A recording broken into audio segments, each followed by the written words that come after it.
안녕하세요. 부자오빠입니다. 제가 가급적이면 좀 좋은 소식 위주로 전달을 해드리는데, 오늘은, 좀 안 좋은 소식입니다. 제목부터가 심상치가 않죠. 미적거린 20조 파운드리 베팅, 1위 TSMC와 격차만 벌어졌다. 여기서 미적거린 20조 파운드리 베팅은 지금 미국 투자가 빨리 이루어지지 않는 것에 대해서 좀 비꼰 것 같고요. 삼성전자가 1위를 하겠다면서 지금 제일 벼르고 있는 분야가 바로 파운드리인데, 안타깝게도 오히려 격차가 더 벌어졌죠. 삼성전자에게 있어서 파운드리는 약간 필살기 같은 느낌이 강하기 때문에 이게 사실 굉장히 중요합니다.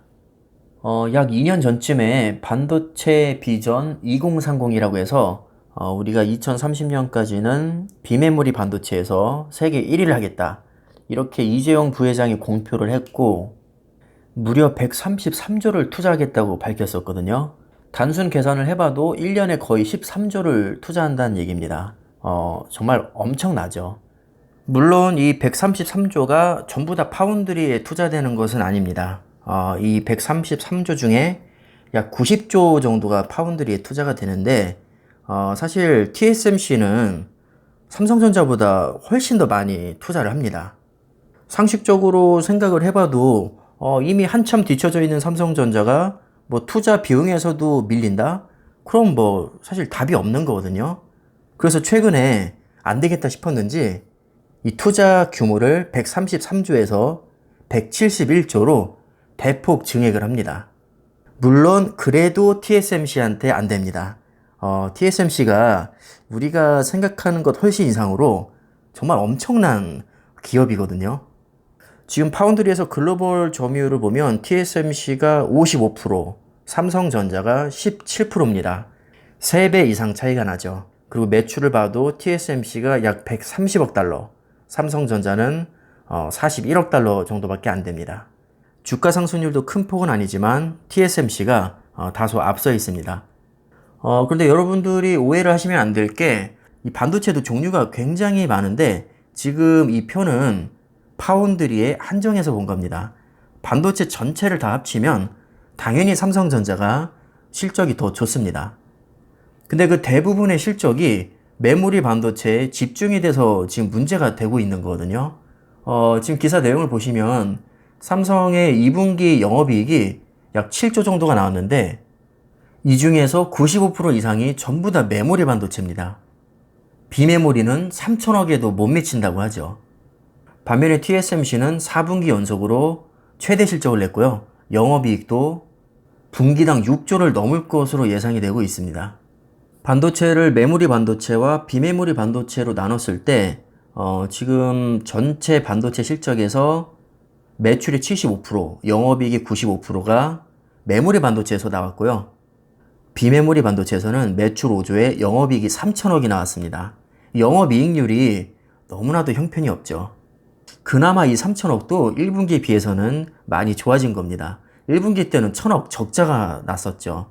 물론 이게 삼성전자가 잘못한 건 아니고 미국 오스틴 파운드리 공장에서 정전이 나는 바람에 몇 개월 동안 공장을 제대로 못 돌렸습니다. 근데 사실 이게 삼성전자만의 문제가 아닌 게 TSMC도 뭐 난리가 났었거든요. 뭐 불도 났었고 정전도 됐었고 심지어 지진까지 났었죠. 삼성전자만 유독 피해를 많이 본 것도 아닌데 아직은 기반이 약하기 때문에 이것을 견뎌내지 못하고 1분기에 적자가 났던 거죠. 파운드리에만 1년에 10조 이상을 투자하는데도 지금 상황이 이렇습니다. 근데 인간적으로 동등한 입장에서 보기가 애매한 게 삼성전자는 반도체만 하는 게 아니고 뭐 가전이나 디스플레이, 뭐 자동차 전장 사업, 5G 통신 장비, 이미지 센서, 뭐 기타 등등 정말 너무나도 많은 사업을 하고 있고 그나마도 그 반도체 중에도 메모리 반도체가 주력이지 비메모리 반도체는 원래 주력 분야가 아닙니다. 본격적으로 투자한 지 뭐 그렇게 오래 되지도 않았고요.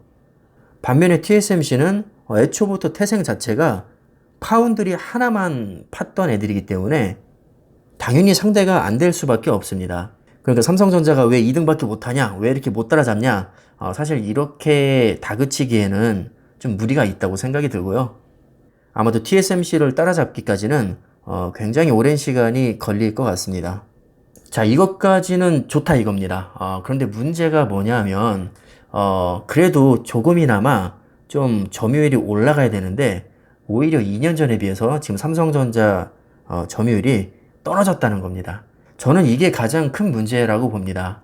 지난 2019년에 반도체 비전 2030이라고 해서 우리가 뭐 비메모리 반도체에서 세계 1위에 올라서겠다 이런 포부를 밝혔는데 이때 당시의 파운드리 점유율이 18%에서 19%였습니다.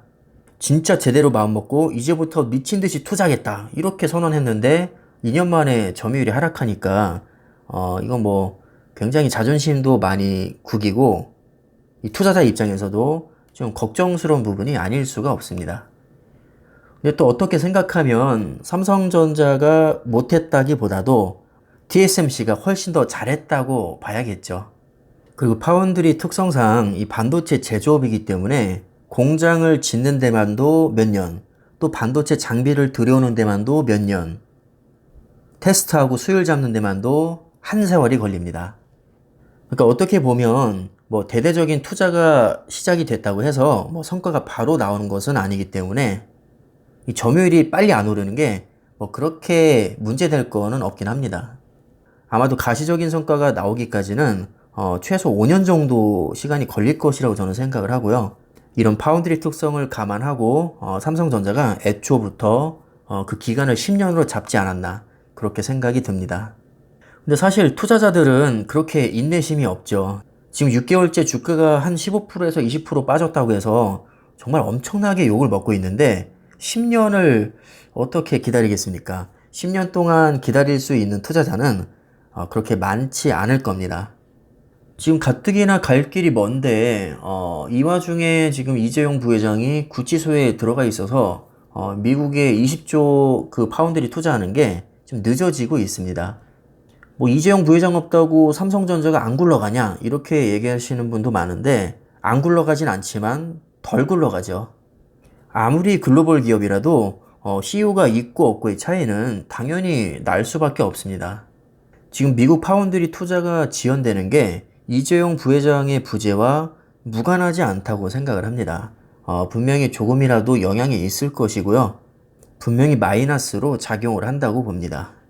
그래서 지금 파운드리 분야가 가장 시급한 것 같고 또 하나를 꼽자면 이 대규모 M&A입니다. 아무래도 삼성전자의 주력이 지금 메모리 반도체 쪽에 너무 편중이 되어 있어서 실적이 아무리 좋게 나와도 시장에서는 반응이 좀 시큰둥합니다. 너무 당연하니까요. 그리고 요즘에는 정보가 넘치는 시대다 보니까 이 메모리 슈퍼사이클이 올 것이라는 것을 이미 몇 년 전부터 웬만한 사람은 다 알고 있습니다. 당연히 실적 좋게 나올 것을 누구나 알고 있습니다. 그러니까 더더욱 주가가 오르지 않는다는 분석이 많은데 이것을 정면 돌파하기 위해서는 지금까지 너무 잘해왔던 이 메모리 반도체 외에 뭔가 새로운 한방이 필요하다 이런 주장이 많습니다. 그럼 그 새로운 분야 중에서 가장 유력한 한방이 뭐냐? 당연히 파운드리입니다. 그래서 파운드리가 너무나도 중요한데 정작 지금까지 실적을 보면 생각보다는 좀 좋게 나오지 않고 있죠. 그래서 오늘 기사는 삼성전자에게는 뭐 어떻게 보면 좀 악재라고 할 수 있는데 너무 걱정할 필요는 없는 게 아직은 초기 단계입니다. 지금 본격적으로 투자한 지 이제 막 2년밖에 되지 않았고 애초에 목표 자체가 2030년까지 1위를 하겠다는 겁니다.